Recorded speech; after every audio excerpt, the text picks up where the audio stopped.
Hello and welcome to my YouTube channel.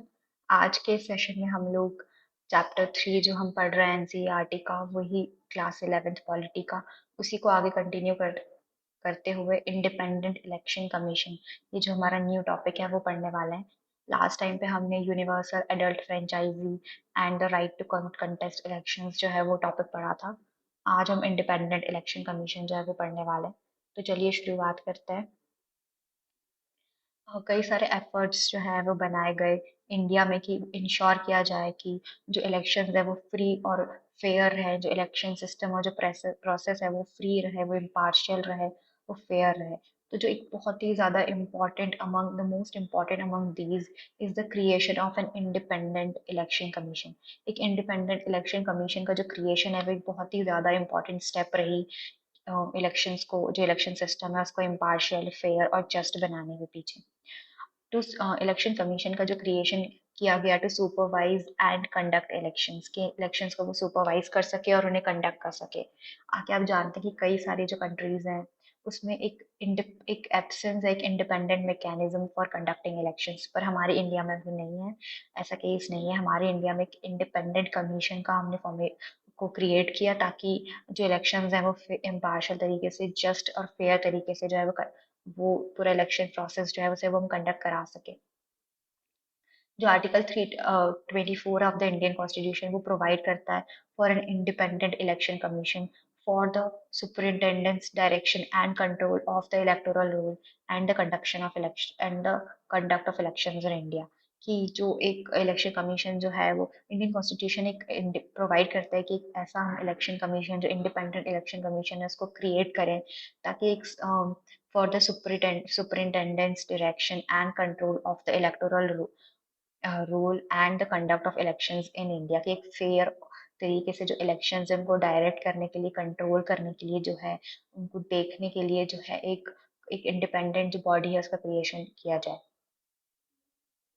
And the conduct, ये आप पढ़ सकते हैं, the superintendence direction and control of the preparation of the electoral rules for and the conduct of all elections to parliament and to the legislature of every state, and of elections to the offices of president and vice president held under this constitution shall be vested in a commission, जिसको हम refer करते हैं as election commission. कि ये जो पूरी power है elections को कंडक्ट कराने की, लेजिस्लेचर ऑफ एवरी स्टेट में और इवन पार्लियामेंट में भी, और हर एक स्टेट लेजिस्लेचर में, office of vice president, president, ये सारी जो एक ताकत है इनको डायरेक्ट करने की, कंट्रोल करने की, ये कमीशन के अंदर वेस्टेड होनी चाहिए। ये हमारा कॉन्स्टिट्यूशन कहता है कि shall be conferred in a commission या वेस्टेड इन अ कमीशन, और इसी कमीशन को हम बोलते हैं इलेक्शन कमीशन।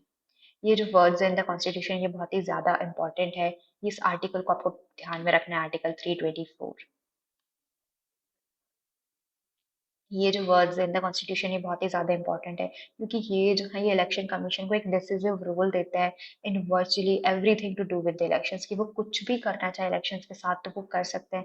एक डिसिसिव रोल जो है वो ये जो आर्टिकल है ये प्रोवाइड करता है। जो सुप्रीम कोर्ट ने फर्स्ट एग्री किया है with this interpretation of the constitution. जो election commission of India, to assist the election commission, उस इलेक्शन कमीशन को असिस्ट करने के लिए एक चीफ इलेक्टोरल ऑफिसर है, जो हर एक स्टेट का एक सीईओ होता है। जो इलेक्शन कमीशन है ये रिस्पॉन्सिबल नहीं है for the conduct of local body election. आप याद रखिए कि जो इलेक्शन कमीशन है वो लोकल बॉडी इलेक्शंस जो है उनको कंडक्ट कराने के लिए वो रिस्पॉन्सिबल नहीं है। As we shall study in the chapter on local government, की हम लोकल गवर्नमेंट वाले चैप्टर में पढ़ेंगे कि जो स्टेट इलेक्शन कमिश्नर्स होते हैं, हर एक स्टेट के जो स्टेट इलेक्शन कमिश्नर्स होते हैं जो कि इंडिपेंडेंट होते हैं, वो इंडिपेंडेंटली काम करते हैं of the election commission of India, and each has its own sphere of operation. उनका खुद का एक स्फीयर होता है ऑपरेशन का। वो जो स्टेट इलेक्शन कमिश्नर्स जो होते हैं वो इंडिपेंडेंटली काम करते हैं then the election commission of India. The Election Commission of India can either be a single or multi-member body, या तो इलेक्शन कमीशन ऑफ इंडिया के अंदर सिर्फ एक व्यक्ति हो सकता है या फिर वो मल्टी मेंबर बॉडी भी हो सकती है। 1989 तक जो इलेक्शन कमीशन था वो एक सिंगल मेंबर बॉडी था। 1989 के जो जनरल इलेक्शन है उसके बाद में जो 2 इलेक्शन कमिश्नर्स जो है उनको अपॉइंट किया गया, जिससे जो बॉडी है वो एक मल्टी मेंबर बॉडी बन गई। सून आफ्टर द इलेक्शन जो कमीशन है उसने रिवर्ट कर दिया to its single member status की, उसको वापस सिंगल मेंबर बना दिया गया। पर 1993 में टू इलेक्शन कमिश्नर्स जो हैं were once again appointed and the commission became multi member and thus remain multi member since then. 1993 में जो है दो इलेक्शन कमिश्नर्स को वंस अगेन जो है अपॉइंट किया गया, और उसके बाद से जो कमीशन है वो मल्टी मेंबर बन गया, और अभी तक वो मल्टी मेंबर ही है। Initially there were many apprehensions about a multi member commission.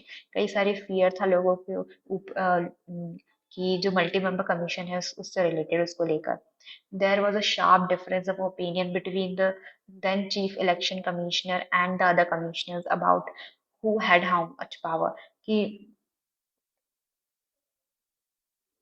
जो चीफ इलेक्शन इलेक्शन जो कमिश्नर है और बाकी जो अदर जो दो बाकी जो अदर कमिश्नर्स हैं उनके जो उनके बीच में एक शार्प शार्प जो है वो डिफरेंस ऑफ ओपिनियन देखने को मिला कि किसके पास कितनी पावर होगी। तो ये जो मैटर है ये जो सेटल किया गया by the supreme court. Now there is a general consensus कि जो मल्टी मेंबर इलेक्शन कमीशन होगा ये ज्यादा अप्रोप्रिएट होता है, जिस क्योंकि इसमें जो पावर है वो शेयर की गई है तीनों लोगों के बीच में, और एक ग्रेटर अकाउंटेबिलिटी जो है वो हम इंश्योर कर सकते हैं। जो चीफ इलेक्शन कमिश्नर जो होता है वो सीईसी वो प्रिसाइड करता है over the election commission, but does not have more powers than the other election commissioner. मतलब वो जो दो इलेक्शन कमिश्नर्स होता है उनके ऊपर जो ये प्रिसाइड करता है chief election commissioner, but chief election commissioner के पास जो है वो उससे ज्यादा पावर नहीं होती है, तीनों के पास बराबर पावर होती है। The CEC and the two election commissioners have equal powers to take all decisions relating to elections as a collective body। ये कलेक्टिव बॉडी की तरह काम करते हैं और इन तीनों के पास बराबर की पावर होती है, किसी के पास भी ज्यादा पावर नहीं होती। इनको अपॉइंट किया जाता है by the president of India on the advice of council of ministers. Council of ministers के एडवाइस पे जो है प्रेसिडेंट ऑफ इंडिया वो इनको इलेक्ट करते हैं, सॉरी इनको अपॉइंट करते हैं। It is therefore possible for a ruling party to appoint a partisan person to the commission who might favor them in the elections। मतलब ये पॉसिबल है रूलिंग पार्टी के लिए, क्योंकि जो काउंसिल ऑफ मिनिस्टर्स हैं वो तो रूलिंग पार्टी के ही होते हैं, और रूलिंग और क्योंकि काउंसिल ऑफ मिनिस्टर्स जो है वो प्रेसिडेंट को एडवाइस करते हैं, तो ये पॉसिबल है कि जो रूलिंग पार्टी है एक ऐसे इंसान को जो है वो कमिश्नर अपॉइंट कर सजेशन दे सकती है अपॉइंट करने के लिए, जो उस पार्टी की तरफ थोड़ा बायस्ड है, जो उस पार्टी को ज्यादा फेवर करता है। तो ऐसा जो कमिश्नर है वो फेवर कर सकता है उस पार्टी को इन द इलेक्शंस। तो ये जो फियर है इसने this fear has led many to suggest that this procedure should be change, कि ये जो प्रोसीजर है अपॉइंट करने का इलेक्शन कमिश्नर को वो जो है वो सीईसी को वो जो है वो चेंज होना चाहिए। तो मैनी पर्सन जो है उन्होंने कई सारे लोगों ने जो है सजेस्ट किया है कि एक different method should be followed, जो कि जो that makes consultation with the leader of opposition and the chief justice of India necessary for the appointment of CEC and election commissioners. की जो अपोजिशन के जो लीडर है उससे भी कंसल्टेशन करना चाहिए, एक ऐसा मेथड हमें फॉलो करना चाहिए, और चीफ जस्टिस ऑफ इंडिया जो है उनसे भी कंसल्टेशन करना चाहिए एक जो अपॉइंट सीईसी और इलेक्शन कमिश्नर्स को अपॉइंट करने से पहले। तो जो कॉन्स्टिट्यूशन है वो इंश्योर करता है the security of the tenure of the CEC and election commissioners की। इनका जो टेन्योर है वो एक सिक्योर रहेगा, उनको अपॉइंट किया जाता है for a fix 6 year term, या फिर continue till the age of 65, जो भी अर्लियर, मतलब या अगर वो 6 ईयर टर्म उनका पहले कंप्लीट हो गया तो वो कंप्लीट होने के बाद वो जो है उनको हटा दिया जाएगा, या फिर अगर उनकी 65 की उम्र जो है वो पहले उनकी 65 की एज हो गई इलेक्शन कमिश्नर्स की या सीईसी की, और उनका 6 साल का जो टर्म है 6 साल का वो भी भले ही वो कंप्लीट ना हुआ हो, पर क्योंकि उनकी 65 की एज हो चुकी है तो वो जो है उनको उसके बाद हटा दिया जाएगा। तो ये दो चीज हैं, ये फिक्स्ड टेन्योर होता है उनका कि या तो 6 साल या फिर 65 की उम्र, एज जो भी पहले आता है वो जो है वहां तक वो रहता है, उसके बाद उनको हटा देते हैं।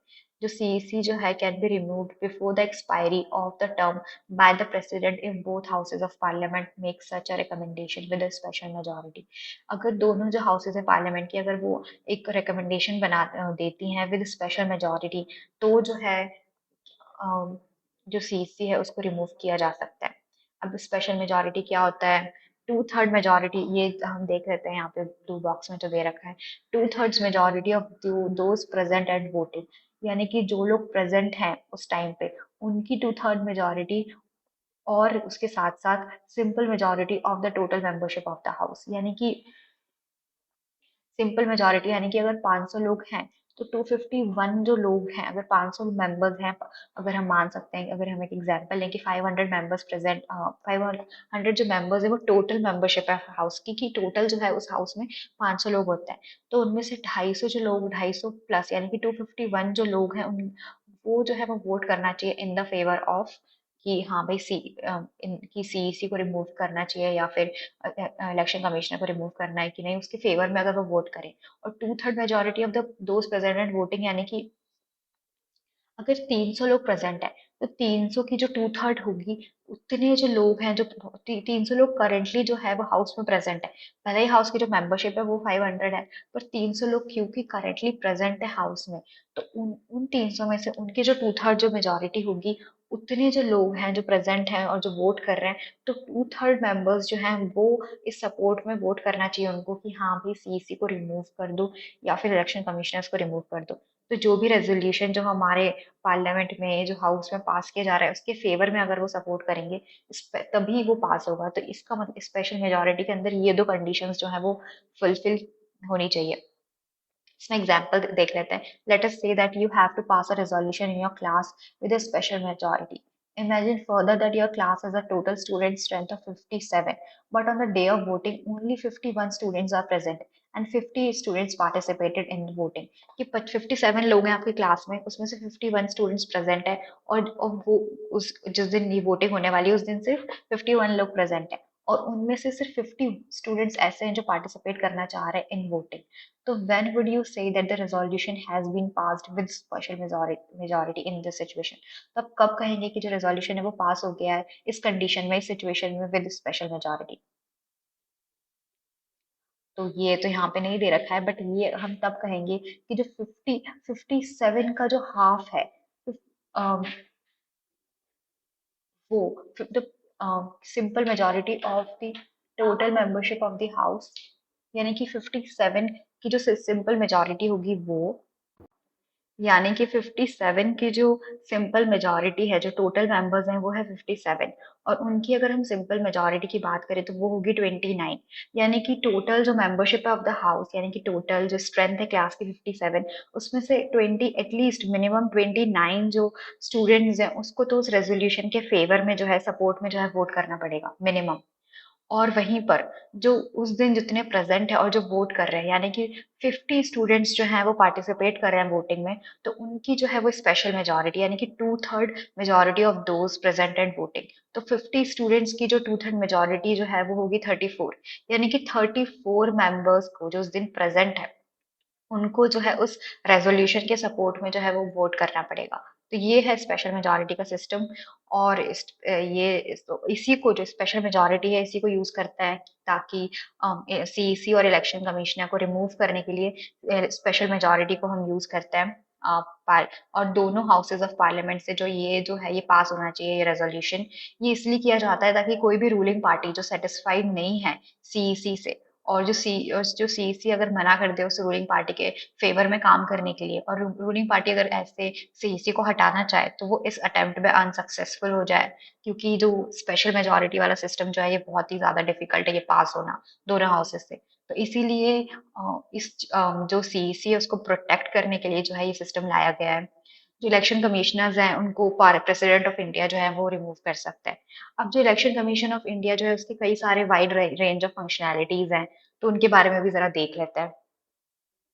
जो हमारा इलेक्शन कमीशन है वो सुपरवाइज करता है इन द प्रिपरेशन ऑफ एक अप टू डेट, जो अपडेटेड वोटर्स लिस्ट है वो प्रिपेयर करता है। ये इंश्योर करता है कि जो वोटर्स लिस्ट है उसमें कोई भी एरर नहीं होने चाहिए, यानी कि कोई ऐसा व्यक्ति जो नॉन एग्जिस्टेंट है, मतलब वो एग्जिस्ट ही नहीं करता, उसका नाम वोटर्स लिस्ट में नहीं होना चाहिए।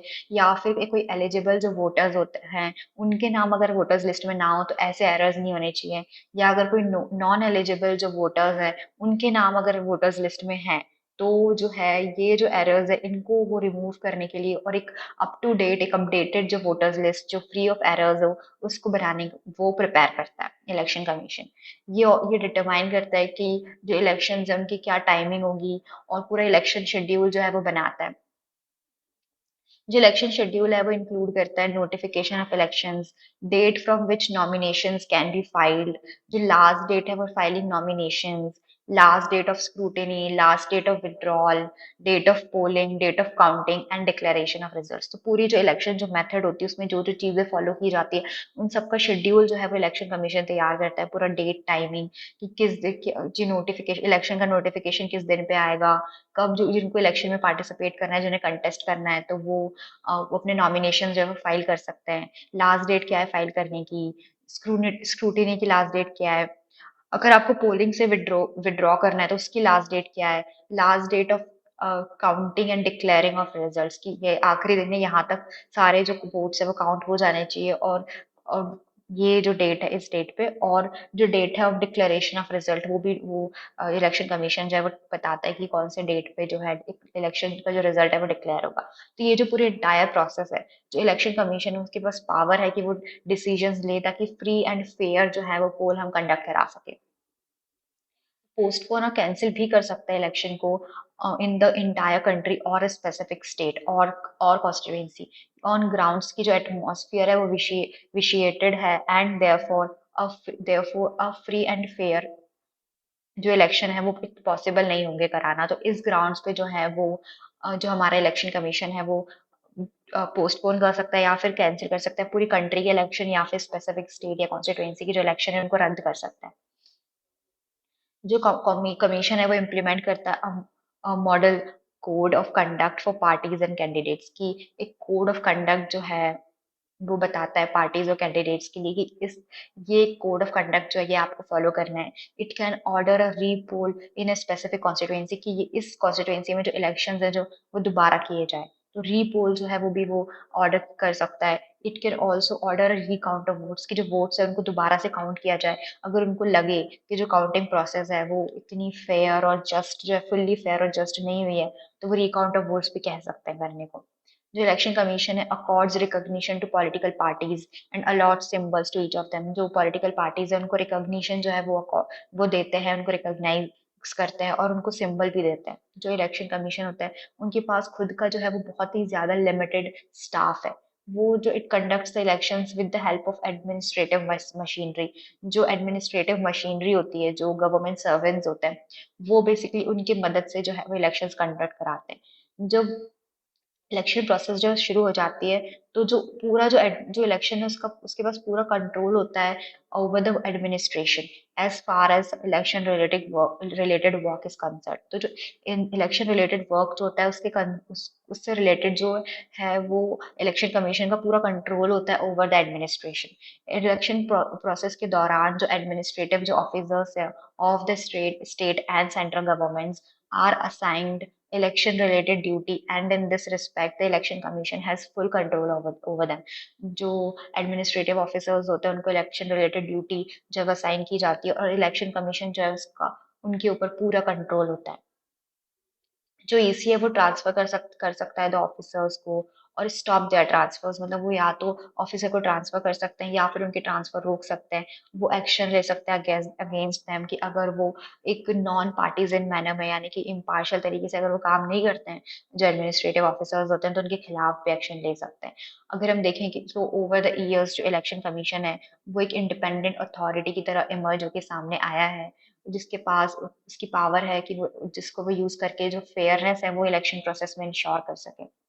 इन्होंने एक्ट किया है in an impartial and unbiased manner in order to protect the sanctity of the electoral process. जो प्योरिटी है, जो सैंक्टिटी है इलेक्टोरल प्रोसेस की, उसको मेंटेन करने के लिए, उसको प्रिजर्व करने के लिए उन्होंने इलेक्शन कमीशन एक इम्पार्शियल और अनबायस्ड तरीके से काम किया है। जो रिकॉर्ड ऑफ इलेक्शन कमीशन, जो इलेक्शन कमीशन का जो रिकॉर्ड है ये भी दर्शाता है कि that every improvement in the functioning of institutions does not require legal or constitutional change। It is widely agreed that जो इलेक्शन कमीशन है ये एक इंडिपेंडेंट एंड असर्टिव, ये ज्यादा इंडिपेंडेंट और असर्टिव अब है, या जो कि वो 20 साल पहले के कंपैरिजन में देखा जाए तो वो अब ज्यादा इंडिपेंडेंट हो बन चुका है हमारा election commission as compare to what it was 20 years ago। This is not because the powers and constitutional protection of the election commission have increased। इसीलिए नहीं क्योंकि जो इलेक्शन कमीशन की जो पावर्स हैं या जो उनका कॉन्स्टिट्यूशन जो उनको पावर्स देता है वो बढ़ गई हैं, बट ये इसलिए ऐसा हुआ है क्योंकि जो जो कॉन्स्टिट्यूशन ने पहले से ही जो पावर्स जो इलेक्शन कमीशन को दी थी, उन्होंने उसको इलेक्शन कमीशन ने उसको और ज्यादा इफेक्टिव तरीके से यूज करना जो है वो शुरुआत कर दिया है, अपनी पावर्स को राइटफुल जो है उसका यूज शुरू कर दिया है। और इसीलिए अब जो हमारा इलेक्शन कमीशन है वो 20 ईयर्स पहले के कंपैरिजन में ज्यादा जो है वो इंडिपेंडेंट देखने को मिला है, इंडिपेंडेंट बन गया है, और उनकी जो पावर्स है वो उसने अपनी राइटफुल एक इफेक्टिव तरीके से जो है वो यूज किया है। तो in the past 50 years 14 Lok Sabha elections have been held, कि पास्ट 15 ईयर्स की बात करें तो 15 जो है वो लोकसभा इलेक्शंस जो है वो हो चुके हैं। Many more state assembly elections and by elections have been conducted by the election commission. जो ईसी है उन्होंने कई सारी डिफिकल्ट सिचुएशंस जो हैं इलेक्शंस को होल्ड कराने में वो फेस करी है, जैसे कि मिलिटेंसी अफेक्टेड एरियाज जैसे कि जम्मू एंड कश्मीर, पंजाब, असम, इन सब जो एरियाज हैं, मिलिटेंसी अफेक्टेड जो एरियाज है यहाँ पे इलेक्शन होल्ड कराने जो जैसी डिफिकल्ट सिचुएशन है ये फेस की है। It is also face the difficult situation of having to postpone the election process midway in 1991 में। जो इलेक्शन प्रोसेस है उसको मिडवे जो है वो होल्ड कर दिया गया, उसको पोस्टपोन कर दिया गया, क्योंकि जो एक्स प्राइम मिनिस्टर है राजीव गांधी, उनकी उस टाइम पे डेथ हो गई थी, उनको असैसिनेट कर दिया गया था ड्यूरिंग कैंपेनिंग। वो इलेक्शन के लिए कैंपेन कर रहे थे उस टाइम पे। इन 2002 में जो इलेक्शन कमीशन है, अनदर क्रिटिकल सिचुएशन जब गुजरात असेंबली जो है उसको डिसॉल्व कर दिया गया था and elections had to be conducted, but जो इलेक्शन कमीशन है उन्होंने ये देखा कि found that unprecedented violence in that state had made it impossible. जो इतना वायलेंस देखने को मिला है 2002 में गुजरात में, जो गुजरात राइट्स हुए थे, कि जो फ्री एंड फेयर जो इलेक्शन कंडक्ट कराना बहुत ही इम्पॉसिबल बन गया है। तो जो इलेक्शन कमीशन ने उन्होंने डिसाइड किया कि वो पोस्टपोन करें elections to the state assembly by a few months. तो supreme court upheld this decision of the election commission, की हाँ सुप्रीम कोर्ट ने भी इस डिसीजन का सपोर्ट किया। अब हम बात करते हैं इलेक्टोरल रिफॉर्म्स की। No system of election can ever be perfect, यानी कि कोई भी सिस्टम जो है इलेक्शन का वो कभी भी परफेक्ट नहीं होता हो सकता है। And in actual election process there are bound to be many flaws, यानी कि जो इलेक्शन प्रोसेस होती है उसमें कई सारे फ्लॉज होते हैं, कई सारे लिमिटेशंस होते हैं। And democratic society has to keep searching for mechanisms to make election free and fair, यानी कि डेमोक्रेटिक सोसाइटीज को ऐसे मैकेनिज्म्स को मतलब कीप सर्चिंग, यानी कि उनको ढूंढना चाहिए ऐसे मैकेनिज्म ताकि वो इलेक्शन जो प्रोसेस है उसको फ्री फेयर बना सके, जितना मैक्सिमम उनसे हो सके उतना। With the acceptance of adult suffrage, freedom to contest elections and the establishment of an independent election commission, India ने जो है वो पूरी कोशिश की है कि जो इलेक्शन प्रोसेस है उसको फ्री और फेयर बना सके, क्योंकि उन्होंने एडल्ट सफराज यूनिवर्सल एडल्ट फ्रेंचाइजी को एक्सेप्ट किया, फ्रीडम टू कंटेस्ट इलेक्शंस को, एक इंडिपेंडेंट इलेक्शन कमीशन भी जो है उसका एस्टेब्लिश किया। तो इस तरीके से जो हमारा जो इंडिया है हमारी, उसने जो है हमारा जो नेशन है उसने ये इंश्योर किया है, हमारा कॉन्स्टिट्यूशन है जो है, हमारा इंडियन कॉन्स्टिट्यूशन जो है उसने इंश्योर किया है जो इलेक्शन प्रोसेस जो है उसको फ्री और फेयर जितना हो सके उतना बनाया जाए। However, जो हमारा एक्सपीरियंस है ऑफ द लास्ट 50 ईयर्स, उसने हमें has given rise to many suggestions for reforming our election system, कि जो कई सारे सजेशंस दिए हमारे इलेक्शन सिस्टम को रिफॉर्म करने के। जो इलेक्शन कमीशन है, जो पॉलिटिकल पार्टीज हैं, जो वेरियस इंडिपेंडेंट ग्रुप्स और कई सारे जो स्कॉलर्स हैं, वो उन्होंने कई सारे प्रपोजल्स लेकर आए ताकि वो जो इलेक्टोरल सिस्टम है उसको रिफॉर्म कर सके। ये जो कुछ सजेशंस हैं अब are about changing the constitutional provisions in this chapter. ये जो हम इस चैप्टर में जो पढ़ने वाले हैं कुछ सजेशन, ये बेसिकली जो कॉन्स्टिट्यूशनल जो प्रोविजंस है उनको चेंज करने के बारे में है। ये जो हमारा सिस्टम ऑफ इलेक्शंस है, उन्होंने प्रपोजल दिए गए हैं कि एफपीटीपी जो एफपीटीपी सिस्टम है हमारा इलेक्शन को कंडक्ट कराने का, उससे चेंज करके कुछ सम वेरिएंट ऑफ पीआर सिस्टम, यानी कि जो प्रोपोर्शनल रिप्रेजेंटेशन है उसका कोई वेरिएंट जो है वो हमें यूज करना चाहिए, ताकि ये जो स्मॉलर जो पार्टीज होंगी वो उनको भी जो है वो उनको भी सीट्स मिलेगी, जितने उनको वोट्स मिले उनके प्रोपोर्शन में, और उनको भी रिप्रेजेंटेशन मिलेगा पार्लियामेंट में और स्टेट लेजिस्लेटिव असेंबलीज में। There should be a special provision to ensure that at least one third women are elected to the parliament and assemblies, कि एक स्पेशल प्रोविजन होना चाहिए इंश्योर करने के लिए कि एटलीस्ट वन थर्ड जो women है वो इलेक्ट हो पार्लियामेंट और स्टेट असेंबलीज में।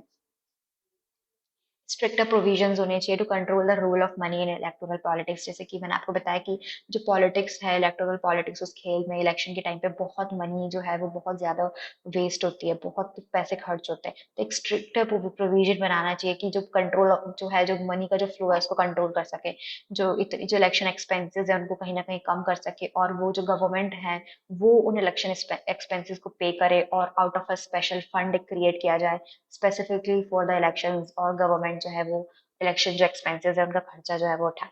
Candidates with any criminal case, जो कोई भी ऐसा कैंडिडेट जो कोई भी, अगर उस कैंडिडेट के ऊपर कोई क्रिमिनल केस चल रहा है तो उसको जो है वो इलेक्शन में कंटेस्ट करने से रोकना चाहिए, even if there appeal is pending before a court. अगर उनकी जो अपील है उस पर्टिकुलर कैंडिडेट की, अगर वो कोर्ट के सामने अगर पेंडिंग है, अगर तब भी जो है उस कैंडिडेट को इलेक्शन में पार्टिसिपेट कंटेस्ट करने का जो मौका है वो नहीं देना चाहिए। There should be complete ban on the use of caste and religious appeals in the campaign। की कैंपेन जो कैंडिडेट्स हैं जब वो कैंपेन करते हैं ड्यूरिंग इलेक्शन से पहले, तो कोई भी कास्ट बेस्ड जो है या रिलीजियस जो है अपील नहीं होनी चाहिए कि मैं भी आपकी कास्ट से बिलोंग करता हूँ या इस रिलीजन से बिलोंग करता हूँ तो इस बिहाफ पे मुझे वोट करें। तो ऐसा कोई रिलीजियस अपील जो है वो नहीं होनी चाहिए। लॉ होना चाहिए जो रेगुलेट करे जो फंक्शनिंग ऑफ पॉलिटिकल पार्टीज, और इंश्योर करे कि जो दैट ये जो पॉलिटिकल पार्टीज है ये फंक्शन करे in a transparent and democratic manner की, एक ट्रांसपेरेंट और डेमोक्रेटिक मैनर में ये पॉलिटिकल पार्टीज जो है फंक्शन करे। कुछ फ्यू सजेशंस हैं दिए, कुछ सजेशंस हैं। कोई भी कंसेंसस, एक जनरल एग्रीमेंट नहीं बैठा है अभी इन कमीशन इन सजेशंस से रिलेटेड। अगर अगर even if there was a consensus, अगर एक जनरल एग्रीमेंट हो भी, तो there are limits to what the laws and formal provisions can do. कि जो लॉज हैं और जो प्रोविजंस वो क्या कर सकते हैं, इस चीज में भी एक कुछ लिमिट्स हैं। फ्री और जो फेयर इलेक्शंस हैं ये तभी हेल्ड किए जा सकते हैं जब पार्टीज जो इन्वॉल्व है इलेक्शन प्रोसेस में वो एग्री करती है कि वो अबाइड कर वो फॉलो करेंगी by the spirit of democratic competition. कि जो कंपटीशन एक डेमोक्रेटिक तरीके से होना चाहिए, और इस स्पिरिट को अगर वो फॉलो करती है, अगर वो अबाइड करेगी पार्टीज, तभी जो इलेक्शन है उनको हम फ्री एंड फेयर तरीके से कंडक्ट करा सकते हैं। Apart from legal reforms, there are two other ways of ensuring the elections reflect the expectations and democratic aspirations of the people. One is, of course, the people themselves have to be more vigilant। जो people है उनमें ज्यादा awareness होनी चाहिए, वो ज्यादा actively involve होने चाहिए in political activities. But there कुछ लिमिट्स भी है इस चीज में, to the extent to which ordinary people can engage in politics on a regular basis. क्योंकि इतना आसान नहीं है पॉलिटिक्स में एंगेज होना ऑन अ रेगुलर बेसिस, और भी काम होता है। देयरफॉर इट इज नेसेसरी कि एक वेरियस पॉलिटिकल जो इंस्टीट्यूशंस हैं और वॉलंटरी जो ऑर्गेनाइजेशंस हैं वो डेवलप हो, ताकि और वो एक्टिवली जो है वो एज अ वॉच डॉग जो है वो देखें, वो नजर रखें गवर्नमेंट पे, एक पूरी इलेक्शन की प्रोसेस पे, ताकि वो इंश्योर कर सके, वो देख सके कि हाँ भाई जो इलेक्शन है वो फ्री और फेयर, एक अनबाइस तरीके से जो है, इम्पार्शियल तरीके से जो है वो इलेक्शंस कंडक्ट किए जा रहे हैं। तो इस चैप्टर में हमने यही सब पढ़ा। अब ये चैप्टर हमारा कंप्लीट हो चुका है। नेक्स्ट चैप्टर जो है वो हमारा एग्जीक्यूटिव है, तो वो हम लोग नेक्स्ट सेशन में देखेंगे। आज के लिए इतना काफी है। I hope that you liked my video and thank you for watching it.